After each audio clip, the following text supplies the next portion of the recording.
আজকে তৃণমূল যুব কংগ্রেসের লড়াকু সমাজসেবী নেতা আমার ভাই রামমোহন জেলার বুকে ওকে সমর্থন করবেন, কারণ জানেন আর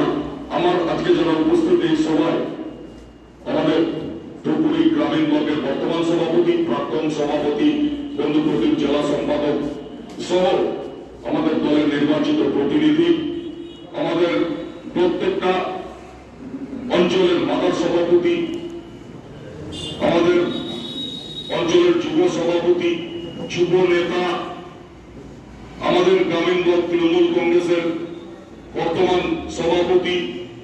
আমি কারো নাম নিচ্ছি না, কারণ নাম নিতে গেলে এখানে অনেকের নাম না নিলে তারা মনে কষ্ট পাবে। দীর্ঘদিন ধরে যুব রাজনীতিতে আমি বাংলার বুকে কাজ করেছি। আমি অভিষেক ব্যানার্জি জলপাইগুড়ি জেলা তৃণমূল যুবের প্রথম সভাপতি, আমি তার আগেও তৃণমূল যুব কংগ্রেসের ওয়ার্কিং প্রেসিডেন্ট ছিলাম। আমি দীর্ঘদিন ধরে উত্তরবঙ্গ তৃণমূল যুবর কনভেনার ছিলাম আটটা জেলার। অভিষেক ব্যানার্জি তৃণমূল যুব কংগ্রেসের সভাপতি হওয়ার পর আমি তার সাধারণ সম্পাদক হিসাবে কাজ করবার সুযোগ পেয়েছি এবং সায়নিগর সভাপতি হওয়ার পর আমি তৃণমূল যুব কংগ্রেসের কাজ করছি। আজকে পশ্চিমবঙ্গ প্রদেশ তৃণমূল যুব কংগ্রেসের ডাকে 21শে জুলাই হয়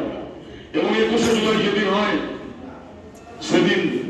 কবি কথা একটু বলি, বলে তোরা মোর্চা কি আগুন লাগিয়েছে কোথা, কার শঙ্খর ধ্বনি উঠে আছে বাজি, জাগাতে শঙ্খর জাগাতে জগৎ চলে। এই শঙ্খর ধ্বনি বাংলার জননেত্রী, বাংলার অগ্নিকন্যা মমতা ব্যানার্জি,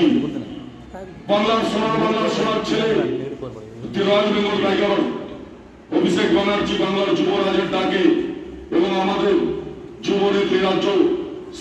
সভানেত্রী সায়নী ঘোষের ডাকে বাংলার প্রত্যেকটা রাস্তা গিয়ে ব্রিগেডের মাঠে বসে আজকে প্রত্যেকটা যুবকর্মীকে যুব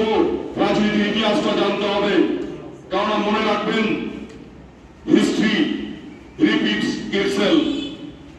ইতিহাসের পুনরাবৃত্তি হয় এবং